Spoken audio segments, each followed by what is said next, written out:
É claro que ela é sua avó, seu maluco tarado. Veja. Volte pra cama, querido.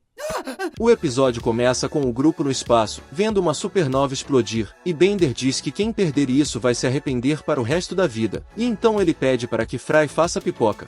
Quem perder isso vai se arrepender pelo resto da vida.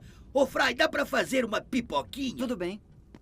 Fry então coloca a pipoca no micro-ondas. Mesmo estando escrito na embalagem da pipoca que não deve ser colocada no micro-ondas, o professor e os outros estão chamando Fry para ir ver a supernova, senão ele irá se arrepender. Ei, que cheiro é esse?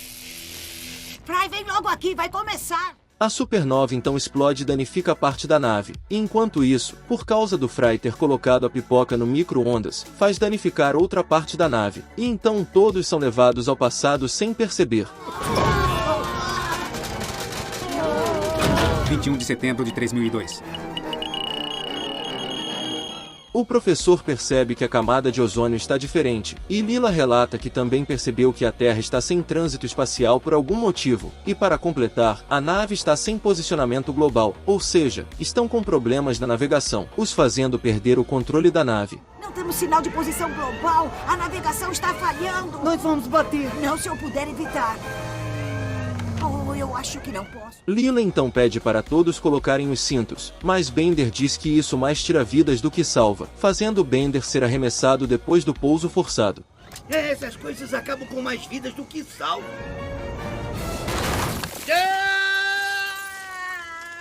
Fry então vai ver como Bender está, e vemos que ele está todo destruído e despedaçado. Lila diz que o plano é Zoidberg catar as peças, enquanto os outros descansam na nave. Zoidberg pega outra peça e a multidão vibra. E ao anoitecer, carros militares aparecem e levam o Dr. Zoidberg junto com as peças de Bender. O professor então descobre que eles estão em 9 de julho de 1947. Ele também explica que isto deve ter acontecido, porque algum idiota deve ter colocado metal no micro-ondas, e a radiação do micro-ondas, combinada com os gravitos e gravioles da supernova, os projetaram através do tempo. Segundo o cronógrafo digital de alta definição, é 9 de julho de 1947, o que explicaria porque o cronógrafo voltou para este calendário provocante. Espera aí, compadre, tá dizendo que viajamos através do tempo? Claro, algum idiota deve ter colocado metal no micro-ondas. Eles também observam que os militares acham que as peças de Bender são de uma nave espacial, e que também capturaram Zoidberg. O professor também diz que eles abriram um novo buraco no espaço, mas que está se fechando rápido, e que a única esperança de regressar à sua época é voltar em menos de 24 horas. Sim, fomos transportados para um novo espaço do universo durante a noite, mas foi tudo bem rápido. Nossa única esperança de voltar para o nosso tempo é fazer isso dentro de, digamos, exatamente 24 horas. Lila fala que a nave está consertada, exceto pelo porta-copos, dizendo que a nave poderá operar em 10 horas, mas o professor diz que o mais importante é consertar o micro-ondas, pois sem um eles não têm chance de voltarem ao futuro. Mas a coisa mais urgente é o micro-ondas. Sem um deles funcionando, não temos esperança de voltar ao futuro. Lila então fala que eles podem simplesmente comprar um novo por aí, e diz que enquanto isso, alguém precisa ir até a base militar para resgatar o corpo de Bender. Fry fala que vai visitar seu avô Enos, que tinha servido neste mesmo local e nesta mesma época. O professor então xinga Fry, e diz que ele não deve de jeito nenhum ir ver o seu avô, pois se algo acontecesse acidentalmente, Fry deixaria de existir. Se, por exemplo, você matar o seu avô, você não vai existir. Mas existir é tudo o que eu faço. A cena corta para a base militar. Os militares estão tentando interrogar o Dr. Zoidberg, e Fry do lado de fora está tentando resgatá-lo, usando um spray que cria uma roupa igual à dos militares, para se infiltrar.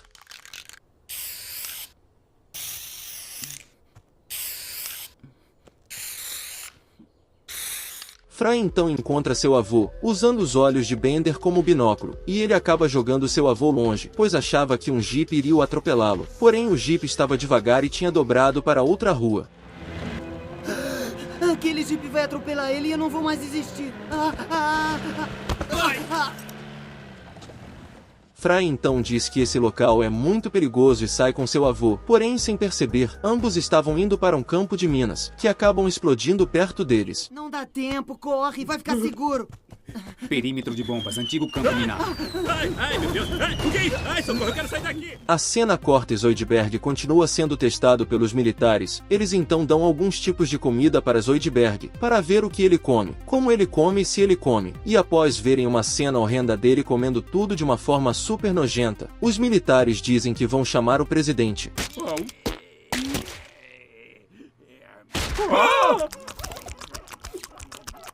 Chame o presidente. O professor e Lila estão atrás de um micro-ondas, e depois de se vestirem adequadamente para a época, vão em busca de um. Porém, quando chegam na loja, percebem que só tem forno, pois nessa época não existia micro-ondas ainda. Lila então se irrita com o atendente da loja e com o professor, pois estavam sendo muito machistas, dizendo que Lila deveria comprar um forno já que por ser mulher, passaria um bom tempo na frente dele. Uma gaveta para molhar os sapatos, já que como mulher vai ficar o dia todo na frente dele. Oh, desculpe. Enquanto isso, Fry e seu avô vão para uma lanchonete, e nesta lanchonete, Fry descobre que sua avó é a garçonete, e fica bem tenso. Ele então se assusta com o fogo vindo das máquinas da cozinha, e tenta levar seu avô embora do estabelecimento, porém quase o castra acidentalmente, pois tinha uma faca na mesa.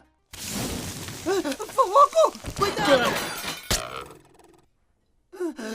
Quase fui neutralizado. Ele então leva seu avô a uma casa no interior longe de tudo, achando que seria o único jeito de deixá-lo seguro. Fry o deixa sozinho lá, e quando está saindo no carro, vemos uma placa dizendo que aquela casa está em uma região de teste atômico nuclear, e poucos minutos depois explode toda a região. Fry vê pelo retrovisor a explosão e Bender diz que ele deixará de existir, pois seu avô agora está morto.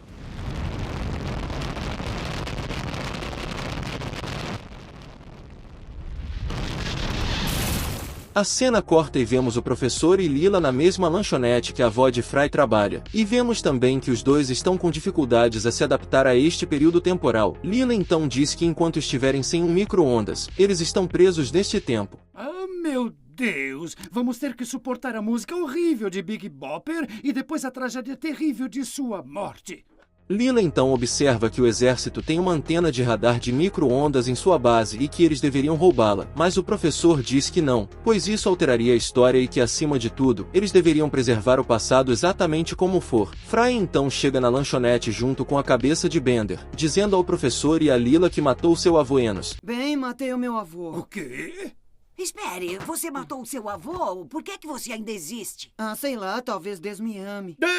Então a avó de Fry atende o telefonema que estava tocando na lanchonete, e era o exército dizendo que seu namorado faleceu, o que a deixa muito triste. Fry vai tentar consolá-la, e ela diz que Fry lembra seu namorado e pede para ele levá-la para casa. Ah, tá tudo bem, tudo bem. Se você quer saber, o corpo dele foi vaporizado, então não tem chance dele voltar como zumbi. Eu não estou preocupada com isso. É mais corajosa que imaginava. Você me lembra o Enos? Pode me levar para casa? E é longe daqui? O presidente dos Estados Unidos chega à base militar do exército e interroga o Dr. Zoidberg, mas ele é idiota e acidentalmente ofende o presidente, o fazendo querer começar uma autópsia. Ignorem essa lagosta espacial. Se quisermos informações, vamos fazer uma autópsia alienígena antiga. Viva! A cena corta e Fry está na casa de sua avó, e ela está lamentando a morte de seu namorado para ele. Enquanto isso, Fry está pensando que como ele existe ainda, é possível que ela não seja sua avó. E então a mulher aborrecida começa a beijar Fry e os dois dormem juntos. Mas eu existo, o que prova que você não pode ser a minha avó. O professor, Lila, e a cabeça de Bender acordam Fry, e dizem que ele é doente por ter dormido com a sua própria avó, mas Fry diz que ela não é sua avó, pois seu avô morreu e ele continua existindo. Então o professor responde que na verdade o seu avô é ele mesmo, o que deixa Fry completamente perturbado. Se ela é minha avó, quem é o meu avô, hein? Não está na cara? É você! Eles então voltam para a nave, e Fry continua perturbado por ter dormido com sua própria avó. O professor então aceita roubar a antena de micro-ondas do exército, pois eles já estão mudando a história de qualquer jeito, e ele só quer ir embora e quer que a história se dane. Não! Ai, não! Pare com isso! Ligue a nave, Lila. Vamos roubar a maldita antena de radar e voltar para o nosso tempo. Mas isso não vai mudar a história? Ah, uma lição de não mudar a história do senhor seu próprio avô. E agora, vamos dar já o fora daqui e dane-se a história. Então eles pegam a nave e começam a atirar na base militar, mas sem mirar nas pessoas e sim nas estruturas, somente para os assustar, e Lila consegue resgatar Zoidberg, que está tendo seu corpo estudado pelos cientistas, e Fry joga as tripas de Zoidberg no presidente, e ele diz que é uma honra ver o presidente com a sua bexiga na cara.